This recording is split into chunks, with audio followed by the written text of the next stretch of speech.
বিদায় cylinder gas, রান্না হবে আধুনিক মাটির চুলায়। এই চুলাটিতে আপনি ধোয়া ও কালিমুক্তভাবে রান্না করতে পারবেন। এই চুলাটিতেই একবার কাঠ দিলেই পুরো রান্নাটা শেষ করতে পারবেন। এটি খুব সহজেই আপনি বাড়িতে তৈরি করতে পারবেন। আসুন দেখে নেওয়া যাক এই আধুনিক চুলাটি কিভাবে তৈরি করবেন।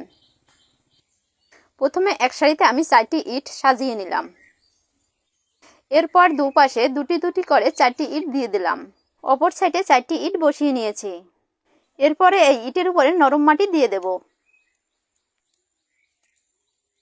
এইভাবে দিয়ে হাত দিয়ে একটু সমান করে নিতে হবে।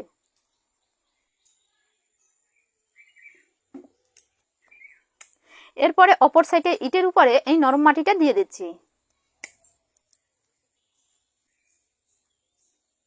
মাটিটা দিয়ে হাত দিয়ে এটাকেও সমান করে নিতে হবে।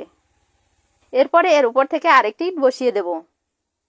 এরপরে এখানে একটি লোহার চং নিয়েছি, চংটিকে দিয়ে এরপরে আরেকটি ইট বসিয়ে নিলাম।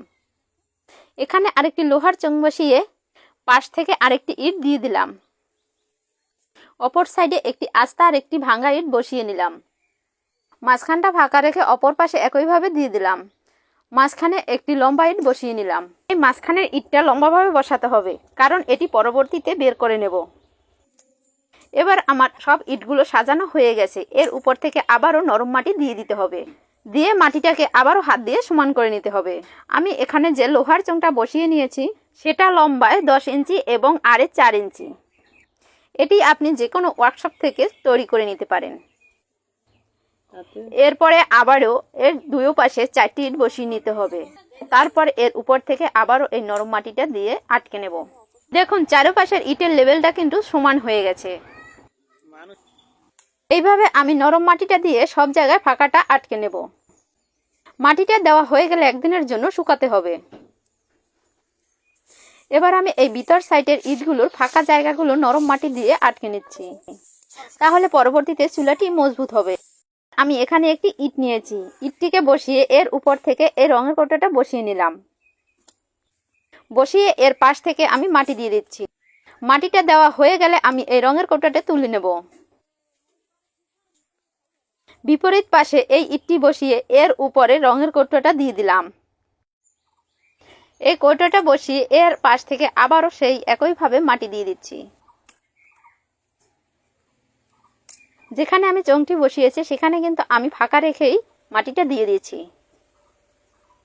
মাটিটা দেওয়া হয়ে গেলে আবারও রঙের কৌটোটা তুলে নেব। এবার একটি চ্যাপ্টা কাঠ লাগবে। এই কাঠটিকে আমি এখানে বসিয়ে নেব। বসিয়ে এর উপর থেকে আবারও আমি মাটি দিয়ে দিচ্ছি। এরপরে আমি এর সমান করে চারপাশে আবারও মাটি দিয়ে দেব। এক পাশের মাটিটা সমান করে উঁচু করে দেওয়া হয়ে গেছে।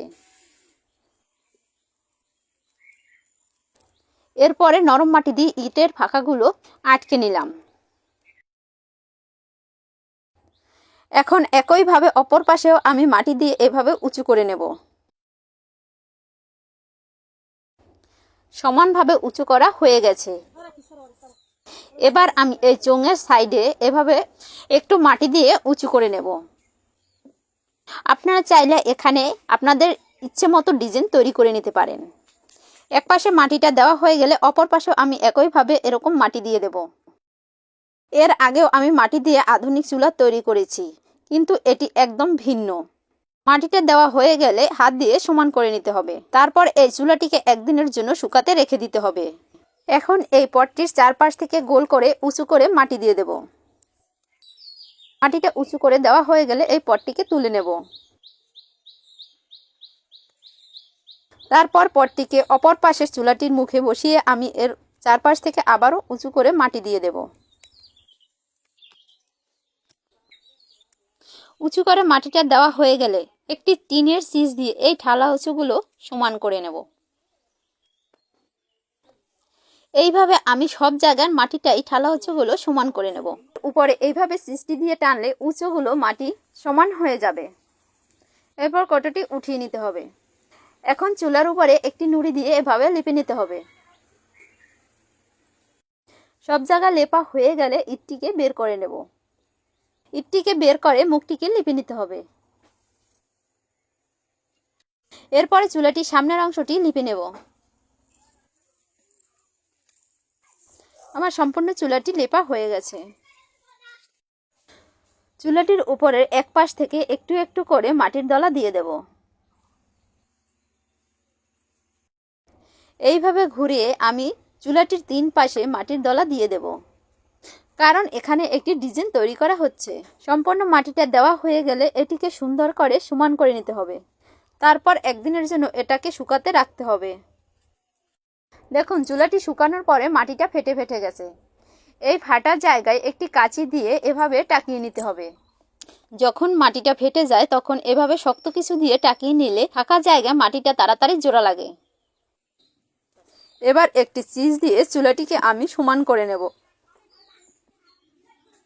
চুলা তৈরি করার সময় যতবার আপনি মাটি দিয়ে চুলার উপরে প্রলেপ দিবেন ততই দেখতে এর সৌন্দর্য বৃদ্ধি পাবে।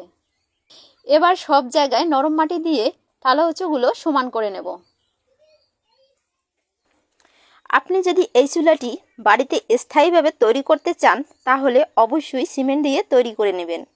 সিমেন্ট মাটি দিয়ে তৈরি করলে আপনার সেক্ষেত্রে একটু খরচটা বেশি পড়বে। লুড়িটা দিয়ে আমি চুলাটি সব জায়গায় লিপে দেব। চুলা তৈরি এখানেই শেষ নয়, এই চুলাটিতে আরও অনেক কাজ বাকি রয়েছে। বন্ধুরা, আপনি এই ভিডিওটি কোথা দেখে দেখছেন তা অবশ্যই কমেন্ট করে বলবেন, যাতে পরবর্তীতে আপনাকে ধন্যবাদ জানাতে পারি। আর আমার এই ভিডিওটি ভালো লাগলে অবশ্যই লাইক কমেন্ট শেয়ার দিয়ে পাশে থাকবেন। আমার চুলাটি লেপা কমপ্লিট। এরপর এটাকে 1 থেকে 2 দিনের জন্য শুকিয়ে নিতে হবে। 2 দিন পরে চলে এসেছি। এবার একটি এখানে বোর্ড নিয়েছি। বোর্ডটিতে একটি রেগুলেটর আর একটি অন অফ সুইচ রয়েছে। আপনি বোর্ডটি এখানে লাগিয়ে নিতে পারেন। এবার এখানে দুটি ডিসি 12 ভোল্টের ফ্যান নিয়েছি। এই ফ্যান দুটিকে চোঙের সাথে লাগিয়ে দিতে হবে। এমনভাবে লাগাতে হবে যাতে এটা খুলে না যায়। আর এর সাথে যে তারটি রয়েছে সেই তারটিকে আমি বোর্ডের সাথে লাগিয়ে নেব। ফ্যান দুটিকে লাগিয়ে বোর্ডটির সাথে তারটি সংযোগ করে দিয়েছি। আমি বোর্ডটিকে চুলার উপরে না রেখে বোর্ডটি চুলার সাইডে রেখেছি। আপনারা চাইলে বোর্ডটি এভাবে রাখতে পারেন। বোর্ডটিকে 12 ভোল্ট ব্যাটারির সাথে সংযোগ করে নিতে হবে। এবার আমি বোর্ডটিকে অন করে দেখাই। বোর্ডটির সাথে যে রেগুলেটর আছে সেটা দিয়ে আপনি ফ্যানের পাওয়ারটি কমিয়ে বাড়িয়ে নিতে পারবেন। আমি একটু হাত দিয়ে দেখি চুলার ভিতরে হাওয়া আছে কিনা। হ্যাঁ বন্ধুরা, চুলার ভিতরে হাওয়া দিচ্ছে। এবার আসুন দেখে নেওয়া যাক চুলাটিতে কিভাবে আগুন জ্বলে। এর জন্য আমি চুলার ভিতরে কয়েক টুকরো কাঠ ভরে নিলাম। এরপরে দুটি স্ট্যান্ড নিয়েছি। এই স্ট্যান্ড দুটিকে চুলার উপরে বসিয়ে নেব। এরপরে ইটটি দিয়ে চুলার মুখটিকে বন্ধ করে নিতে হবে। এবার আগুন জ্বালিয়ে দেখার পালা। চুলাটায় আগুন জ্বালিয়ে ফ্যানের সুইচটিকে অন করে দেব। এই ফ্যানের বাতাসের কারণে চুলায় আগুন দ্বিগুণ পরিমাণে জ্বলবে। আপনি নিজেই সেটা প্রমাণ সহ দেখে নিন। আপনারা অনেকেই ভাবতে পারেন যে ফ্যানটি আগুনের তাপে পুড়ে যাবে, কিন্তু না বন্ধুরা, এটা পুড়বে না। এটা দূরত্ব এবং হাওয়া দেওয়ার কারণে এটা পোড়ার কোনো সম্ভাবনা নেই। চুলাটিতে আগুন জ্বলার সময় অবশ্যই এই মুখটিকে বন্ধ করে রাখতে হবে। বন্ধ করে না রাখলে এখান থেকে আগুনটা বেরিয়ে আসবে। দেখুন বন্ধুরা, চুলাটিতে কি পরিমাণে আগুন জ্বলতেছে।